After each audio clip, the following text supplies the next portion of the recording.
आता हे आहे ते देवस्थान आपल्या सांगली जिल्ह्यामध्ये खूप प्रसिद्ध आहे। तुम्हाला माहिती आहे का, बहिर्जी नाईक आपले शिवाजी महाराजांच्या काळातील बहिर्जी नाईकांची समाधी जिथं आहे बानुगड, त्याच्या नजीकच हे शुक्राचार्याचं देवस्थान आहे। अगदी कोकणात गेल्यासारखं वाटतं बरं का। तिकडं पाऊस कमी पडतो तर हिरवळ मात्र भरपूर आहे। तर आम्ही गेलतो शुक्राचार्याला। आधीमध्ये जावा, आता श्रावण चालू आहे आणि सोमवारचं गेलं तरी सरी उत्तमच। तर हे देवस्थान आहे ते अगदी ना खालच्या साईडला आहे। मी वरच्या साईडला असं जाताना व्हिडिओ केला आहे, पण खाली जावं लागतं। बरेच देवळ शंकराचे आहेत ते वर चढून जावं लागतात। पण हे एकमेव आपल्या सांगली जिल्ह्यातलं देवळ आहे ते म्हणजे आपल्याला पायऱ्या खाली उतरून जाव्या लागतात।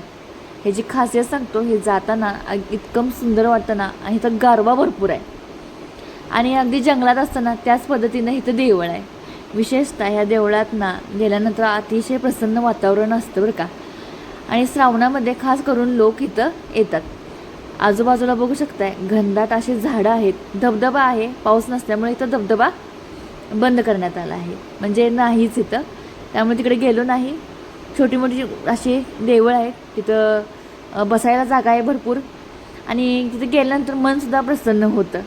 तुम्ही जेव्हा तुम्हाला कुठं जर जायचं असेल देवळात कुठल्या, किंवा सोमवारचं कुठल्या मल्लिकार्जुन किंवा कुठं जायचं असेल, तर हा शुक्राचार्यसुद्धा पर्याय खूप उत्तम आहे। तिकडला भागसुद्धा सुंदर आहे, बघण्यासारखा आहे आणि तिथे गेल्यानंतर प्रसन्नसुद्धा वाटतं। विशेषतः ह्या देवळाच्या आजूबाजूला तुम्ही बघू शकताय किती हिरवळ आहे, जागासुद्धा आहे आणि विशेषतः स्वच्छतासुद्धा आहे। मला खूप देवळ आवडलं, आणखी स्वच्छता जिथं तिथं म्हणजे माणसांची जास्त रहदारी होते आणि व्यवस्थितरित्या आपल्याला दर्शनसुद्धा मिळते। तर देऊळ बघू शकताय एकदम साधंसुद्धा आहे, सुंदर आहे।